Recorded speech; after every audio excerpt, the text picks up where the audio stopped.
Sessions, and today I'm with Suzanne Sagmeister, and we're hanging out in a hotel room in Grand Prairie, Alberta. And what are you doing here?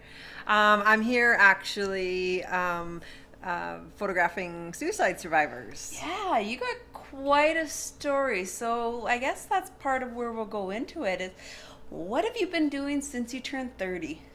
Well, when I was 30, I actually had a corporate career. Oh. And so and I was really good at it. I actually won awards for public relations and stuff across Canada, and I loved what I did, but there was something kind of missing inside, and so I took a gap year. And I love gap years. I heard about this in Europe for like university students. I love it. I think it's genius. So you took a gap year. Took a gap year, and because my career before actually was had a lot of creativity in it still, I decided I was going to use the other side of my brain, and so I actually went and worked in a mill to become an industrial mechanic because I wanted to use the other side. Okay. And none of it suits me because everything about it was learned behavior. The only thing I like to do was strap on the equipment so that I could hang from the ceiling and grease the stuff. But everything was learned, but it actually set me free, just going to use that other side of my brain and giving the other one a little bit of a break. And then after that, I launched my photography career. So was photography a passion before, or was it just a hobby? Well, here's the interesting thing is I actually don't even really love photography. You know, like when you talk to people and they're like, oh, I love photography and I love this, and they can tell you all about a camera and all that kind of stuff. When somebody asks me about a camera, I'm like, yeah, wrong person.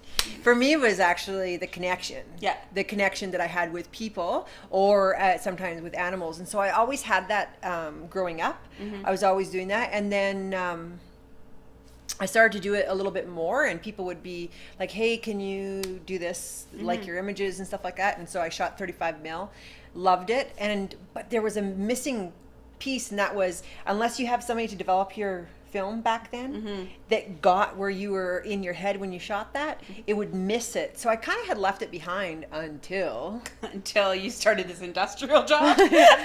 Then what ended up happening actually was I found out about Lightroom, and that I had a complete control over a digital darkroom. And so that kind of set my wheels in motion again, and I ended up launching the photography career, and it actually opened my heart really wide because the connections that I had with people, then it ultimately set my world on fire and led me to found the Conspiracy of Hope Suicide Awareness Foundation. And so my role now is photographing and interviewing suicide survivors. And right now I'm in the middle of creating a book for the Conspiracy of Hope that has suicide survivors from across Canada in it. Wow.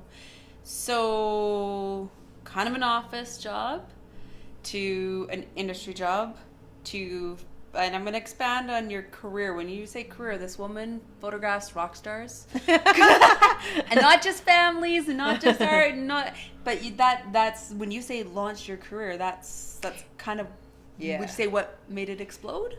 Well, no, it was actually the human connection that I had with people, and people just started trusting me. And it doesn't matter whether you're a rock star or when people ask you what's my favorite thing to photograph, it's either children or a musician, because you'll never find anything more honest than a child at play or a musician at play, because they're both lost and and just watching them is it's so beautiful. Yeah. And so now that's led you to Conspiracy of Hope, which is a year and a half, 2 years ago? The first spawning of it was October 1st, 2013. And that was that not around one of the Peace? Mighty Peace Day. Yeah. Here in Grand And Prairie, it was actually a musician that got up on stage named Rob Nash, and he was speaking about, he came out and he starts talking about mental health, suicide, self-harm, and I'm like, whoa, this guy speaks my language. And I listened to him some more, and it was like bing, my heart just went, and I was like, this seed was planted. And then in the following, because I work with a lot of musicians and what have you, the following February, I flew down to, or March, sorry, I flew down to Nashville and co-wrote a song with my friend Tennille I took my little journal of notes and experiences of suicide, and we wrote a song called Hope. And then what ended up happening from there is gathered a bunch of my musician friends, including the Rob Nash Project, who came together and helped breathe life into which this. is a beautiful video. If you want to see it, it's on YouTube. You can purchase it. There's so many great things with Conspiracy of Hope, and I promise we will get more into that at some point, because I'm here to hear her story, actually. She's been so busy capturing everybody else's stories. It's your stories. So what do you think are some of your biggest accomplishments since turning 30? Oh, accomplishments. Well, getting my son to survive teenagehood. He's pretty awesome. What about mom surviving teenagehood? Yeah. Well, you got to think, I spent a lot of time on the road. And so I spent about 9 months a year on the road. And so to have a child that you still have a really great relationship with and are able to parent in a non-traditional way. Yep. I mean, we kind of talked about that, like we was talking about my friends, right? Absolutely. And he grew up, you know, backstage of rock concerts and having musicians over for breakfast and stuff like that. And that was his normal. So if you ever ask him about going somewhere, and he'll be like, he doesn't go like this when you talk about going to see a musician. It's actually really funny because everybody's like, shouldn't he be more excited? He's really neat. But he's actually been published internationally himself now. He's shooting photography as well. Yeah, he started shooting musicians with me. So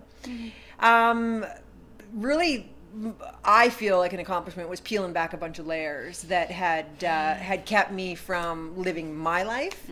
And so if you're gonna talk about accomplishments, I mean, you can talk about all sorts of little check marks here and there, but that's not the way my heart rolls. And I'm really heart-centered and passion-fueled. And so really getting to that, who is Suzanne? And Suzanne's always changing. I call it evolution. That's what I call it. I am not stagnant at all. Yeah. And so I can evolve in a day. Exactly. I can evolve in an hour. Oh! By the time this conversation is over, it's gonna be a whole other day. We'll be two totally different women. Yeah. So what kind of attitude do you think you possess to get through these accomplishments? You know what? When I have something, I'm a little bit of a wild card. I ain't gonna lie. When something consumes me, it consumes me. Yeah. I am passion fueled and I am going for it. Yeah. And there is no obstacle to me. There's nothing that is impossible. My business partners probably say the same thing. Anyways, we'll see what they think about this one. Well, it's kind of like you're driven, like, there's like, I just remember when this all started with North of 35, I kept in the back of my head going, I don't have time for this. And then all I heard in the back of my head is, do it! Yeah. And then at one point, like, you should see my shoes from the summer. I felt like my one shoe, I was trying to like slow this down, like put the brakes on. Every time I tried to put the brakes on, nope. And it was just like, it becomes, it's like it's a really good all consuming.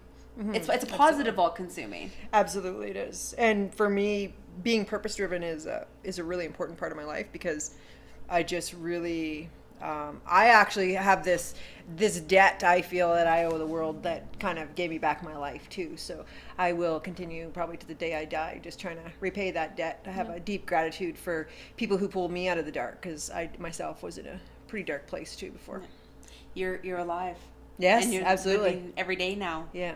With all that. Okay, I guess that kind of leads to the next question. So how do you overcome fear and negative thinking? Fear. Well, what's really interesting about fear is I used to think it was a fear of heights. And we'll talk about that. And it actually wasn't a fear of heights, it was a fear of falling. So I thought, well, and I'm a really intense person. And so what I started to do was counteract that intensity with stuff that, like, you would never have caught me on, like, the longest suspension bridge in Canada or things like that. But I am gone now. Like, that's what I do. And I just go. Fear is living in the future. Yeah. So when you can ground yourself in right now in that moment, you actually don't have fear, because fear is just a created space. Is it real? No. It's so, and I'm not a necessarily, do I agree with the term fearless? Yeah, I have a hard time. I'm with a that fear one too. facer. Yeah. Right? I like Because that. I put this in my path because of my forward thinking or whatever. And if I put that there, then it's my job to face that. So what is it that's making me think up like that, and go to town and get rid of it. Okay. Negative thinking? Negative thinking. I don't struggle with that too much. Okay. It's not other people's negative thinking. Even when I bring to the table items, like I bring to the table solutions. I'm not a problem finder. I'm a solution finder. So negative thinking, really, I mean, there's not much that can. I mean, it just. Sometimes I'll get caught in a dark hole, like, you know, like I call it my rabbit hole. Okay. You know, something will spin me down there, but it's really just making sure that I stay grounded in some truth. So I call it my shadow. yeah. Yeah, because there's still sunshine shining on it. It's just, there's a shadow, you know, and sometimes sometimes I feel like you need to go there a little bit and then be like, okay, that's enough of this. Just don't get stuck there. Right? That's where you do a whole lot of learning, actually. Yeah. So I used to hate my dark. I used to think, like, you know, if you were normal, Suzanne. What is normal? Really, what is normal? But now I'm like, yeah, some dark times. Lights are out. Okay, if you could give one piece of advice to the world, what would it be? I would truly say that find your purpose, find your passion, and then chase your heart like it stole your wallet. Oh, I like that. I like that. Can we talk about your backpack? So you could probably see this. She said about wallet, but if somebody stole this, what would you do?